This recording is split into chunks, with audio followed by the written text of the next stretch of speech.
A gente está aqui com o Fabrício Kika, esse especialista em estádio que vocês adoram, canal Mundo na Bola. Convido você a se inscrever lá também, né? Você que está aqui e veio pelo Fabrício e que já é inscrito, vai estar degustando esse vídeo com a gente aqui. Mas você que não conhece ainda, vai lá, se inscreve, que ele está sempre falando sobre questão de estádio também, de forma imparcial. Tem a opinião dele, que muitas vezes pode ser. Tem gente que entende para um lado de política, e eu que conheço bem sei que ele não tem lado nenhum, é um cara totalmente imparcial, o cara que quer que o Flamengo tenha o estádio, rubro-negro quer que o Flamengo tenha o estádio, e que gosta de falar sobre o tema, e que vai criticar se tiver que criticar. Eu acho muito importante saberem isso.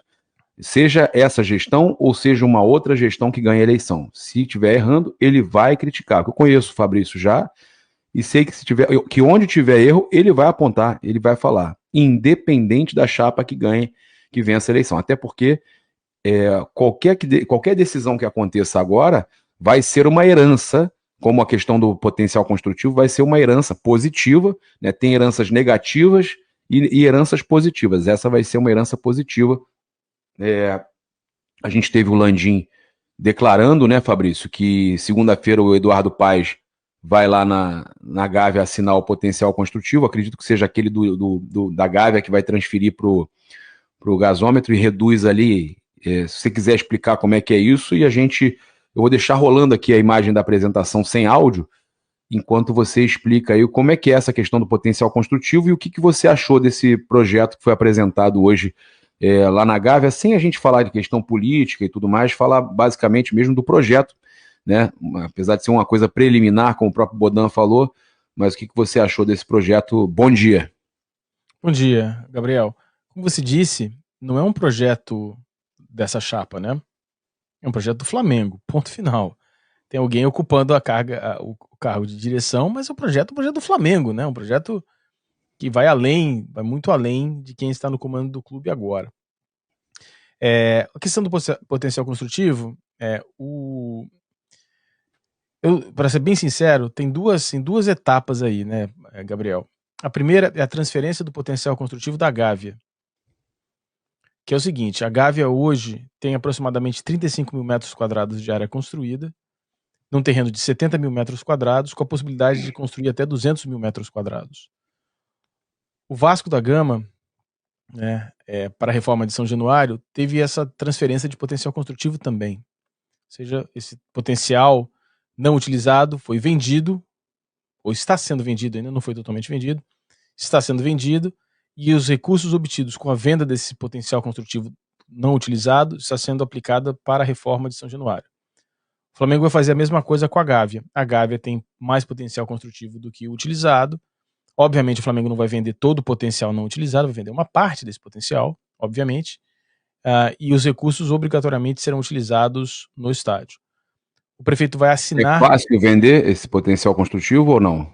Não é fácil, tá? Depende de onde ele pode ser utilizado, e hoje no mercado do Rio de Janeiro tem uma sobra de potencial construtivo. Agora, existem empresas especializadas, dá para fazer projetos, enfim, não acho que seja um grande problema, mas não é um dinheiro que dá para contar imediatamente, é um dinheiro futuro. É aquele dinheiro sem liquidez, vamos dizer assim. Exatamente, é um ativo não muito líquido, é um ativo sem dúvida, mas não tem muita liquidez, e a liquidez depende muito do mercado, da economia, pode ter muita demanda, pode ter pouca demanda, se acontecer alguma coisa na economia... Você gostou dessas imagens aí? Só para rapidinho, para não te interromper. Eu adorei. Eu tenho algumas críticas, mas no geral é sensacional. É sensacional. Mas continua lá, continua. Eu não queria cortar teu pensamento, daqui a pouco a gente volta nisso. E a questão do potencial construtivo vai ser transferido, o Flamengo vai ter que vender, o dinheiro não entra imediatamente. Pode entrar parcelado, pode demorar para vender, enfim, tem várias questões relativas a isso. É positivo, é um dinheiro que vai acontecer, a gente não tem certeza, ninguém tem certeza de quanto e quando será obtido com aquele valor. Há uma expectativa do Flamengo, algo em torno de 500 milhões, é uma alternativa positiva e otimista nesse sentido. Não estou aqui para criticar se é otimista ou se tem que ser realista ou pessimista, não é esse o ponto. Não, você já está falando que tem dinheiro para entrar e acabou. Tá, não importa quanto vai ser, mas tem uma grana boa para entrar. Só tem um problema, né, Gabriel? É quando essa grana vai estar disponível. Porque se essa grana demorar para entrar, aí o Flamengo vai se colocar numa situação financeira chamada exposição de caixa. O que é exposição de caixa? Imagine que você, no seu ano fiscal, você tenha lucro de R$100, mas você recebe durante todo o ano, você só recebe R$10 em janeiro e R$90 em dezembro, tá? Essa é a sua entrada. Durante o ano, por exemplo, em agosto, você tem que pagar R$20 de alguma dívida, alguma despesa. O seu ano é positivo, mas em agosto você vai ter que pegar dinheiro emprestado. Entendeu? Não, e outra Então, coisa, né? Isso pode forçar o Flamengo também a ter que antecipar o naming rights, o que não é bom. não é bom. E aí tem um detalhe até muito importante, né? A gente via algumas semanas atrás as pessoas falando em 1,5 bilhões de naming rights. Eu não estou dizendo aqui se é possível ou não. O próprio Rodrigo Duns, que é o candidato da situação. Disse. Situação para mim, que eu vou falar para você, para mim todos são situação. O Maurício estava na gestão, o BAP estava na gestão. Eu nunca vi. A eleição mais situação completa que eu já vi, né? Mas tudo bem. Mas enfim, a gente estava falando desse adiantamento, falava em 1,4, 1,5 bilhões, agora já fala-se em 800 bilhões, que é a perda é trazer o dinheiro ao valor presente.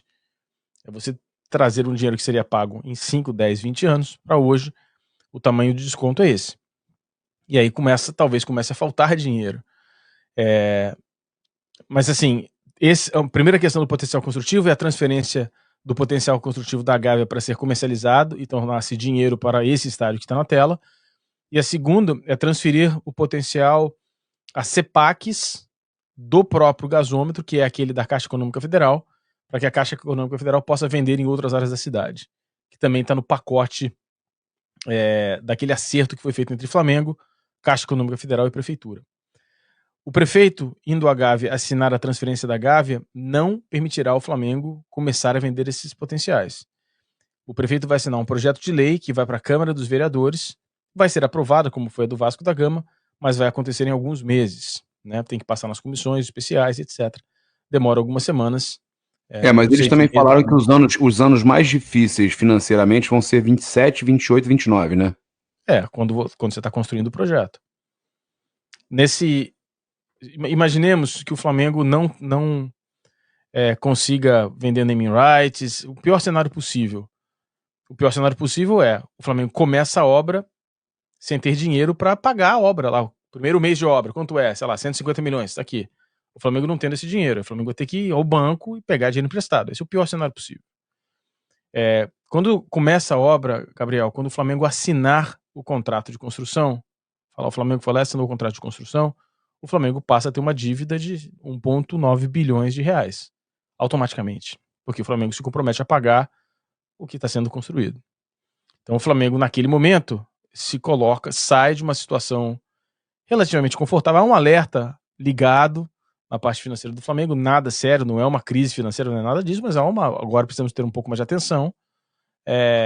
Tá lá, acesa essa luz. E o Flamengo, aí quando assinar o contrato de construção, passa a se tornar, aí sim, alerta máximo. Alerta máximo. E aí, Gabriel, a gente fala do estádio propriamente dito. Adorei as imagens são lindas. Só que as imagens, elas precisam ser baseadas e suportadas por um custo de construção que caiba no projeto. Então... Acha que pode, de repente, não caber? Não tenho como afirmar isso. Eu não tenho como afirmar isso. O que eu posso fazer, e que fiz numa live há algum tempo atrás, essa semana ainda, é levantar exemplos de estádios que estouraram o orçamento. Né? E a lista é vasta e geograficamente diversa. Né? Por exemplo, o Soccer City, lá na África do Sul, explodiu os valores também. Ele tinha sido orçado em 750 milhões de reais em 2008, terminou custando 1,6 bilhões de reais. O estádio Aviva, lá na Irlanda, foi orçado em 365 milhões de euros e terminou em 410 milhões de euros. O estádio do Tottenham foi custado em 400 milhões de libras e o projeto final custou mais de 1,1 bilhão de libras. O Allianz Arena do Bayern foi originalmente orçado em 286 milhões de euros e o valor final dele foi 340 milhões de euros. E por aí vai. O Wembley, 750 milhões, 1,2 bilhão. O Estádio Olímpico de Londres, 280 milhões de libras para 700 milhões de libras. O Estádio Nacional de Varsóvia, o Mercedes-Benz, aquele da cobertura maravilhosa, né? Aquele projeto foi orçado em $1 bilhão e custou 1,5 bilhões de dólares. O SoFi Stadium, todos esses estádios, o SoFi Stadium, por exemplo, dobrou de preço. Foi orçado originalmente em 2,6 bilhões e terminou custando 5,5 bilhões de reais. A questão, isso acontece. Os exemplos, nós estamos falando de exemplos, sei lá. É possível acontecer, né? E tem grande chance de acontecer, de subir, mesmo que suba pouco, mas tem chance de subir um pouco. Só que o que é subir pouco, né? Se sobe 15%, que não parece ser muito, são 300 milhões de reais. 300 milhões de reais é muita grana, é muito dinheiro. Você mexe no caixa da onde você vai ter contratação, você perde potencial esportivo. De investimento. E aí tem o seguinte, né, Gabriel? O torcedor do Flamengo tem que ficar muito atento no seguinte. Se o Flamengo começa a ter problema no campo, automaticamente a arrecadação no resto é afetada. É um ciclo. O time tá bem, o time arrecada muito. O time não tá bem, o time arrecada muito mais menos do que arrecadaria se estivesse bem. Eu não tô falando de premiação não, tá? Eu tô falando de todo o resto. Espaço publicitário, campanhas, etc. Patrocínio master, bilheteria, match day, tudo isso é afetado. Então, as imagens são lindas. O estádio é muito bonito. Tecnicamente, tem vários indicativos de que será um bom estádio. Algumas preocupações que eu tinha, eu estou mais aliviado agora, porque vê-se que há um estudo da parte acústica muito forte.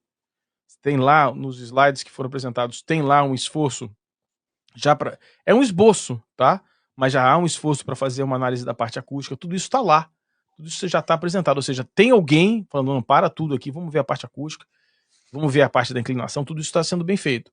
Ele é bem íngreme, né? Viu? Bem íngreme. Vai ser mais alto que o Santiago Bernabéu até. Ele é bem inclinado. Tem algumas coisas que eu gosto muito e tem algumas coisas que eu não faria desse jeito. Por exemplo... O que é que você não faria? Não é que eu não faria. Eu entendo por que isso está sendo feito, que é uma questão de custo. Quando você olha, por exemplo, o estádio como o Morumbi, não a distância para o gramado, que é uma merda, é muito longe, mas quando você olha para o estádio e você vê as arquibancadas escalonadas, ou seja, elas se projetam umas sobre as outras. Eu vi que são três andares ali no do Flamengo. São três anéis. A do Flamengo não são 3 andares, é uma ladeira só, uma inclinação só contínua. Ela não tem uma projeção de arquibancada sobre as outras, como era o Maracanã antigo, arquibancada sobre as cadeiras azuis. Tenho. Não, na verdade não tenho. Mas é o que eu percebi na imagem. Não, eu tenho um corte aqui, ó. Não, peraí. Vamos lá. Tá aqui, ó. Tá aqui, Gabriel. Eu tenho uma imagem aqui, se você quiser colocar na tela. Manda aí. Só um instantinho. Tá aqui. Para corrigir, tem um escalonamento, mas é um escalonamento muito, muito, muito discreto. Tá aqui, ó. Tem uma passagem ali de ar ali, né? Entre uma e outra, né? Tá aqui, ó. Tem aqui as linhas azuis marcando. Deixa eu refazer aqui. O que tá em vermelho. Desculpa. O que tá em vermelho. Desculpa novamente. Cadê? O que tá em vermelho aqui é a projeção do estádio do Flamengo. E aqui eu marquei em azul, é o que tá atrás. Tá vendo? É muito pequeno, é muito discreto.